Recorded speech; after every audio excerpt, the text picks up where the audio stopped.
السلام علیکم ورحمۃ اللہ وبرکاتہ۔ بسم اللہ الرحمن الرحیم۔ آج 26 جنوری سن 2024 کو ریپبلک ڈے آف انڈیا کے شاندار پروگرام میں تشریف لانے والے محبان وطن، السلام علیکم ورحمۃ اللہ وبرکاتہ۔ سب سے پہلے تو میں آپ سبھی کو ریپبلک ڈے یعنی یوم جمہوریہ کی مبارکباد دیتا ہوں، کیونکہ یہی وہ تاریخ ہے جس میں آج سے 75 سال پہلے ہمارے ملک ہندوستان کا قانون نافذ ہوا، اور آئینی عملداری کے لحاظ سے یہ ملک ہندوستان ایک سیکولر ملک بنا۔ حضرات گرامی، ہندوستان جیسے ملک کے لیے ایک سیکولر آئین کا قالب اوڑھ لینا خدا کی بہت بڑی رحمت ہے، کیونکہ یہ وہ ملک ہے جس میں نیشنز اینڈ ریلیجنز کی پوری ایک ڈائیورسٹی ہے۔ اس ملک کی آغوش میں بے شمار تہذیبیں پل کر جمع ہوئی ہیں۔ یہاں ثقافتیں قدم قدم پر بدلتی ہیں۔ مندر اور مسجد، گردوارے اور کلیسا، روحانیت کے مختلف مظاہر ہیں، لیکن اس سرزمین پر کزنس کی مانند ایک دوسرے کی بغل میں کھڑے ہیں۔ ہمارے ملک کی اسی خوبصورت تکثیریت کو ہمارے شاعر نے اور خوبصورت بنا دیا۔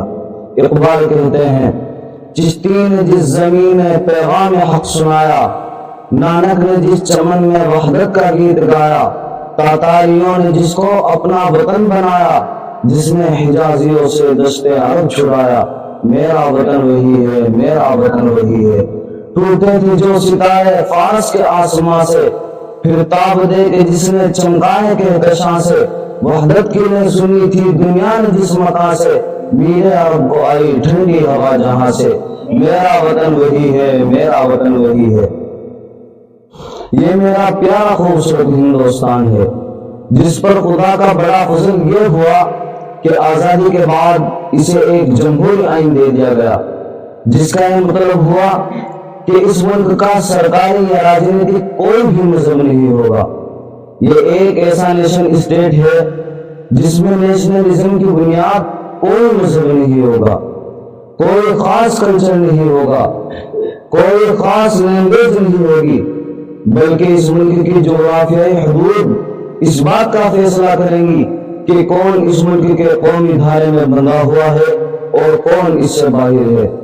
لہذا جیسے ہی اس ملک کا آئین وجود میں آیا، کشمیر سے لے کر کنیا کماری تک، کلکتہ سے لے کر جیسلمیر تک، ہر شخص خواہ کسی مذہب، کسی نسل، کسی کلچر، کسی زبان کا ہو، وہ اس ملک میں برابر کا شہری ہو گیا۔ اسے اپنے مذہب اور افکار پر عمل کرنے اور اس کی تبلیغ کرنے کی پوری آزادی ہوگی۔ اس کے جان، مال، عزت، آبرو کی حفاظت اس ملک کا آئین کرے گا۔ اس کے سول رائٹس کا پورا تحفظ کیا جائے گا۔ اس لیے میں کہتا ہوں کہ ہندوستان جیسے کثیر المذاہبی ملک کے لیے اس ملک کا آئین خدا کی بہت بڑی عنایت ہے۔ یہ اس ملک کا آئین ہی ہے جو سب کو برابر کہتا ہے۔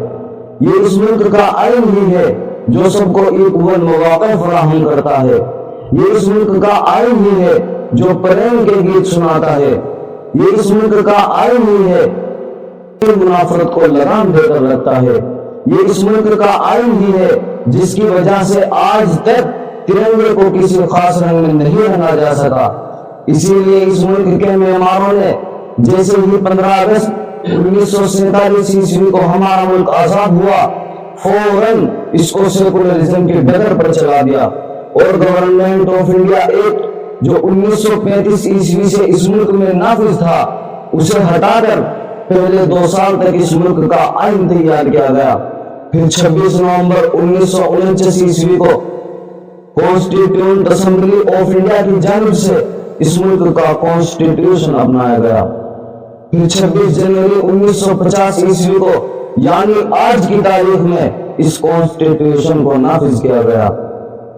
اسی لیے آج کا دن یوم جمہوریہ کے طور پر منایا جاتا ہے، تاکہ ہر سال جب یہ تاریخ آئے تو ملک کے ہر شہری کو ریمائنڈ کرایا جائے کہ یہ ملک جمہوری اصولوں پر بنا ہوا ہے۔